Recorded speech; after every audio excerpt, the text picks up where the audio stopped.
Hello and welcome to today's review of the English 1 first semester exam review.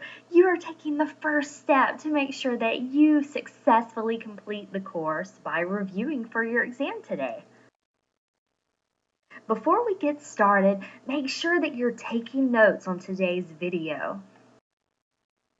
And of course, you'll be able to use any of these notes on your upcoming exam. There's also a video guide that accompanies this video that you can use to complete as you're watching and to further help your review. At any time, pause, rewind, or stop the video to review any material as needed. In today's video, the objectives we are going to be covering is Part 1, an explanation of the Segment 1 exam, what it looks like, and the format. Part 2, we will review grammar in your independent reading. Part 3 is hooks and introductions. Part 4 is the theme. Part 5 is context clues and vocabulary. And Part 6 is author's techniques. So here we go with Part 1, our exam facts. So when you go to take your exam, make sure you're using Internet Explorer, Safari, or Firefox for your web browser. These have been proven to be the most dependable web browsers, whereas other ones, there have been technical issues sometimes during the exams. It's always best to do your exam on an actual computer instead of a smartphone or a tablet. The exam is not timed. You do have to take it all at once. So once you start the exam, make sure you have plenty of time aside to finish it. We suggest that you set aside 1.5 hours to make sure you have plenty of time and you're not rushed when you take your exam. You can only attempt the exam one time. So when you go to take it, make sure you have completely prepared, you have a dictionary, your study guide, and any other notes as you've prepared beforehand. When you go to take the exam, make sure you answer every question. You must score a 60% or higher on your exam to pass the course. In case your grade is below a 60, your instructor will contact you to follow up. So definitely make sure you prepare beforehand. When you're taking your exam, don't click around on other websites because that could accidentally cause you to click out of your exam. In the look of the exam, there are two different versions of exams in Segment 1. There is an exam for honors students who are taking the course for honors credit, and then there is the regular exam. So honors students, you only take the honors exam for Segment 1, and regular credit students only take the regular credit version of the course. Honor students, we do have a separate video for you to watch that covers the honors material of the course, but honor students will also be responsible for the regular material of the course. So the regular portion has approximately 14 multiple choice questions with 3 short answers, and then the honors students have an additional 5 questions that cover the honors material. A great test-taking tip: when you go to take your exam, have a dictionary with you. There are going to be some reading passages that you're not familiar with, and you can use your dictionary to look up any unknown words. A physical or paper dictionary is best, or you could use your phone or a second computer. So moving on to Part 2, Grammar and Independent Reading. In Module 2 or Unit 2 of Segment 1, this is where you read your independent reading novel.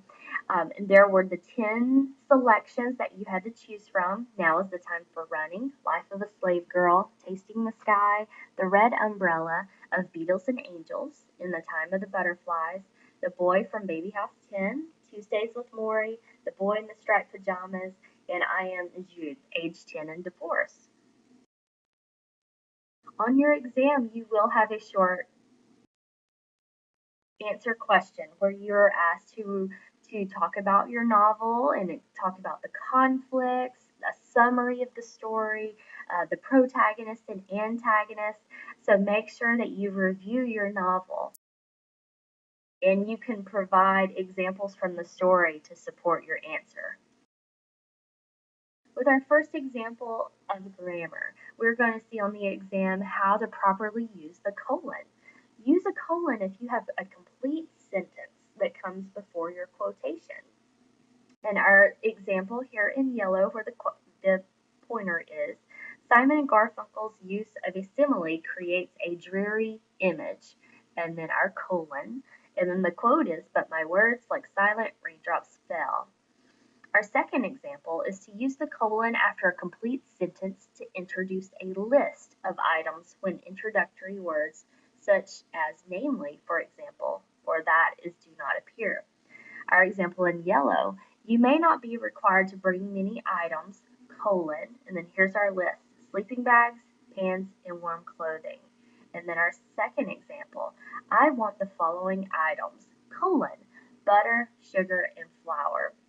So there are other ways to use a colon, but these are the two that you're going to see on your exam before a quotation and to introduce a list. Now let's practice. Which sentence uses a colon correctly to introduce a list? So from what we've just seen, we need to look for our colon. In each of our sentences, first, we know we're looking for a colon, so it would be a best practice to find our colon in the sentence. So let's read our examples. For A, this is what I packed for my trip, a bathing suit, running shoes, a t-shirt, and a towel. For B, this is what I packed, colon, for my trip, a bathing suit, running shoes, a t-shirt, and a towel. C, this is what, colon, I packed for my trip, a bathing suit, running shoes, a t-shirt, and a towel. And D, this is what I packed for my trip, colon, a bathing suit, running shoes, a t-shirt, and a towel. So take a moment and pick your best choice for your answer of which of these sentences uses a colon correctly to introduce a list. At this time, you can pause the video. All right, and our correct answer is D. This is what I packed for my trip, colon. And then we start with our list. So in this sentence, we see this is how we correctly use a colon to introduce a list. And now let's practice with our second example of a colon. Which sentence uses a colon correctly? And from our previous information, it looks like we're going to be looking at a quotation. So let's look at A. I told him very clearly, whatever you do, do not look behind the door. B. I told him, colon, very clearly, whatever you do, do not look behind the door. C. I told him very clearly, colon, whatever you do, do not look behind the door. Or D. I told him very clearly, whatever you do, colon, do not look behind the door. So take a moment and pick the correct answer. You can pause the video again. And our correct answer is C. I told him very clearly, colon, whatever you do, do not look behind the door. So this is our sentence that uses a colon correctly, and specifically, it's using it to introduce a quotation. Now let's move on to part 3, hooks and introductions. All right, so the hook and introductions. The hook in your is an introduction to your writing that gets the audience interested in what they will be reading.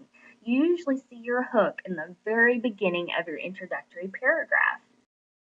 Some examples of hooks are anecdotes, quotations, definitions, facts or statistics, shocking statements.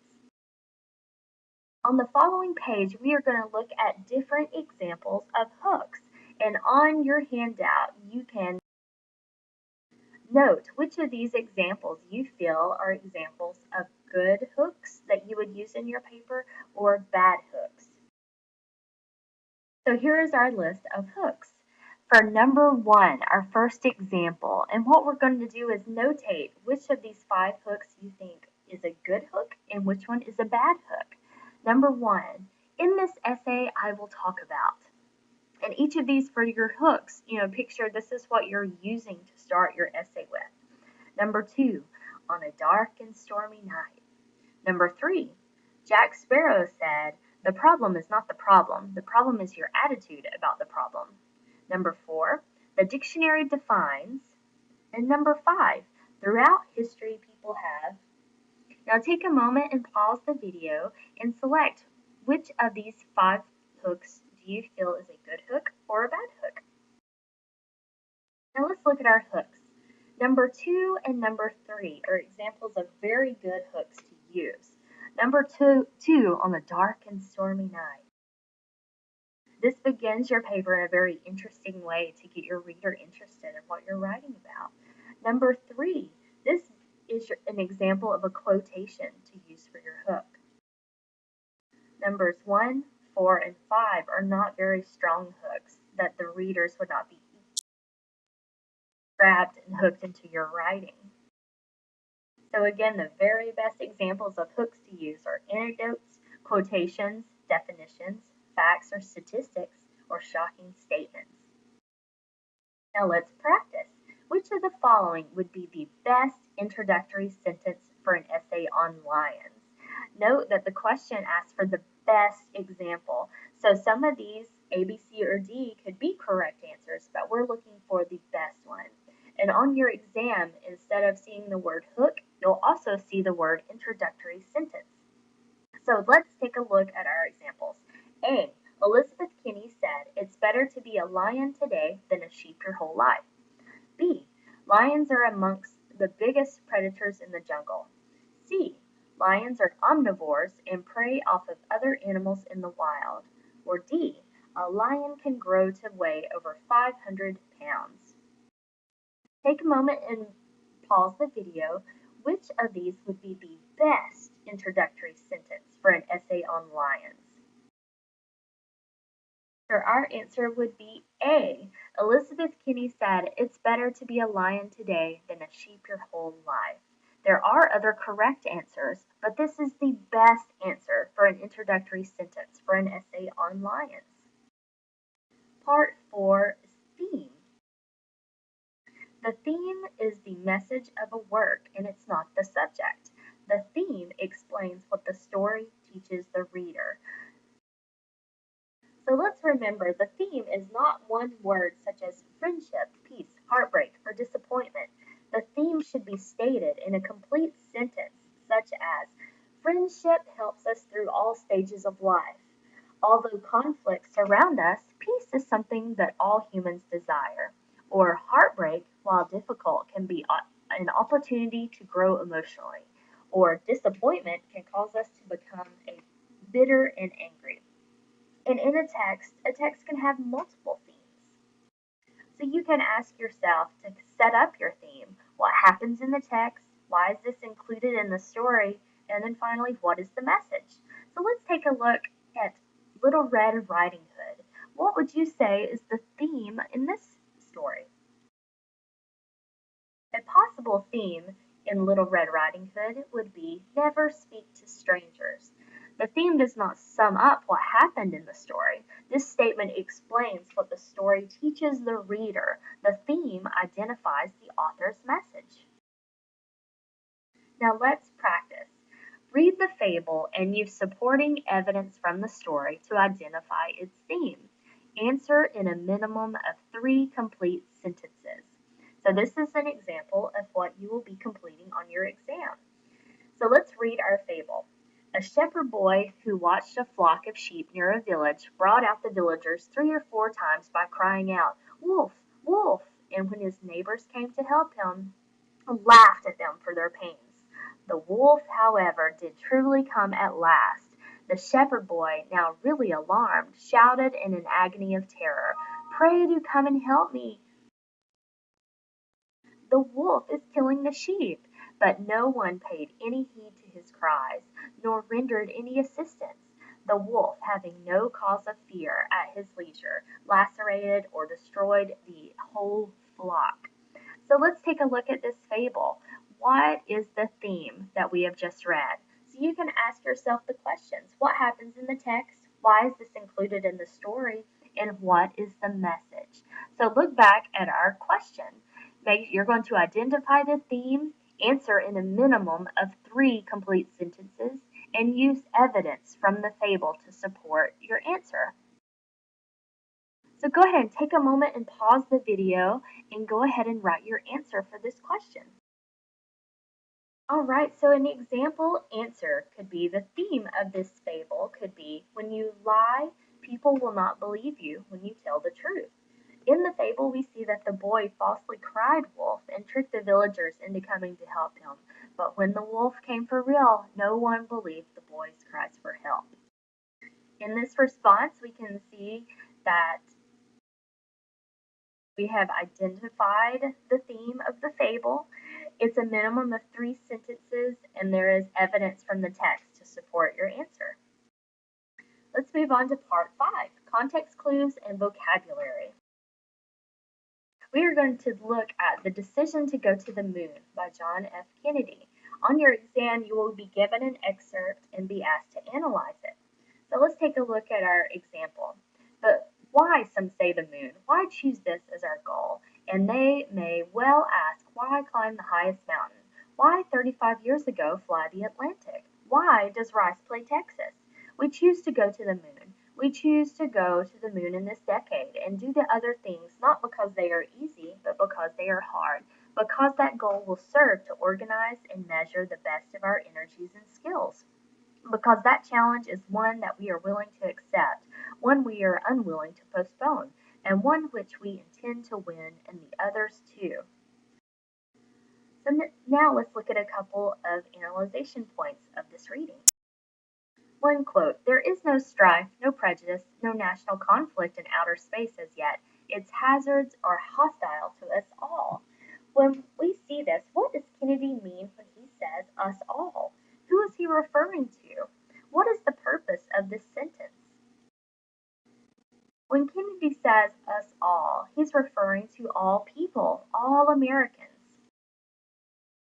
And the purpose of this sentence is to unify Americans with international allies for the space race. And now our question is, what figure of speech is Kennedy using in this sentence? And we're going to specifically look at the words in red. And he says in the red, and they may well ask, why climb the highest mountain? Why 35 years ago fly the Atlantic? Why does Rice play Texas? What figure of speech is he using in this? A hyperbole, a metaphor, a simile, or irony?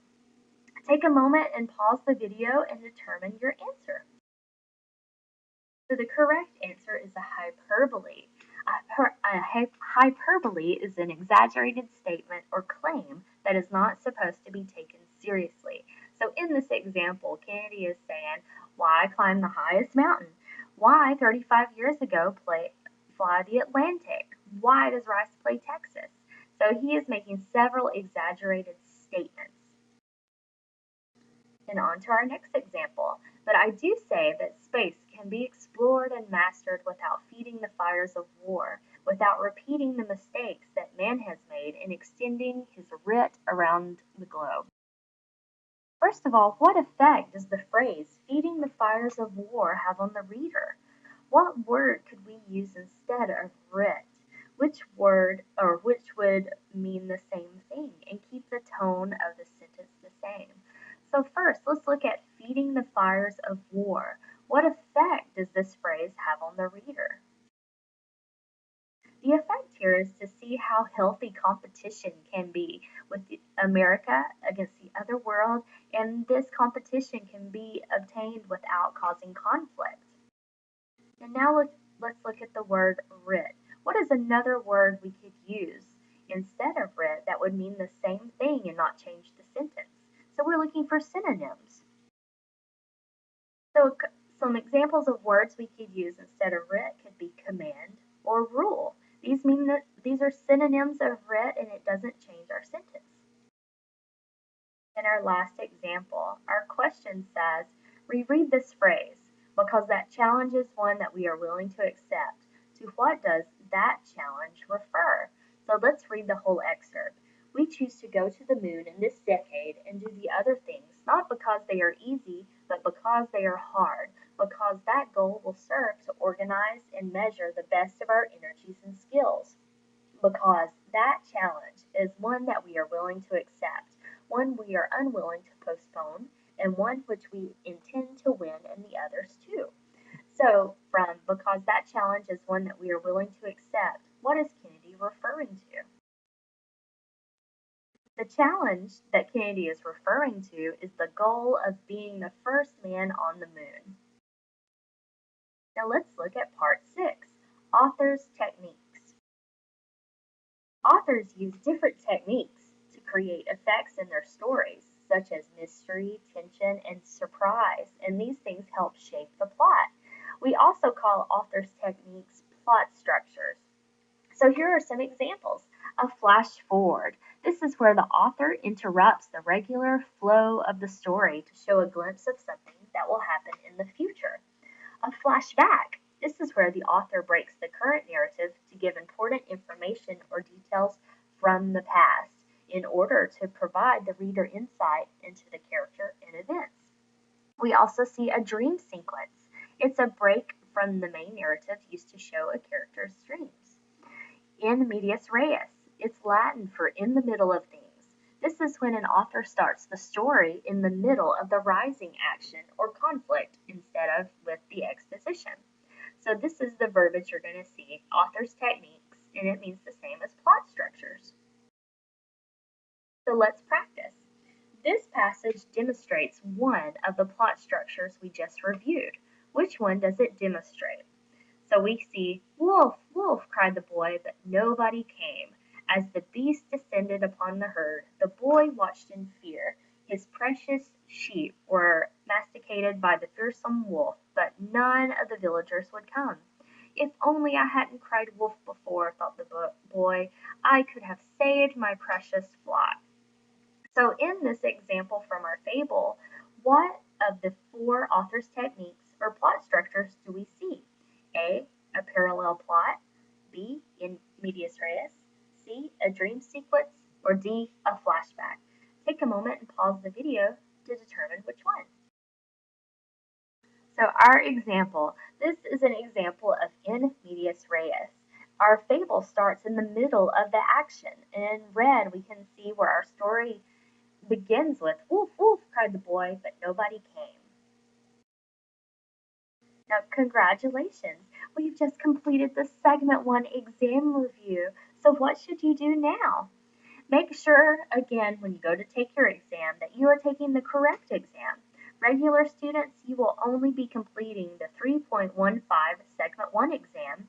And honor students, you will only be completing the S1.08 Segment Exam Honors. Honor students, you will not be taking both exams. To further review for your test, you can go to your gradebook and view your pretest for first semester. This is found in Module 1.00B for your pretest. You won't be able to retake your pretest, but you can view your questions and use those for extra practice. So now you're ready for the exam.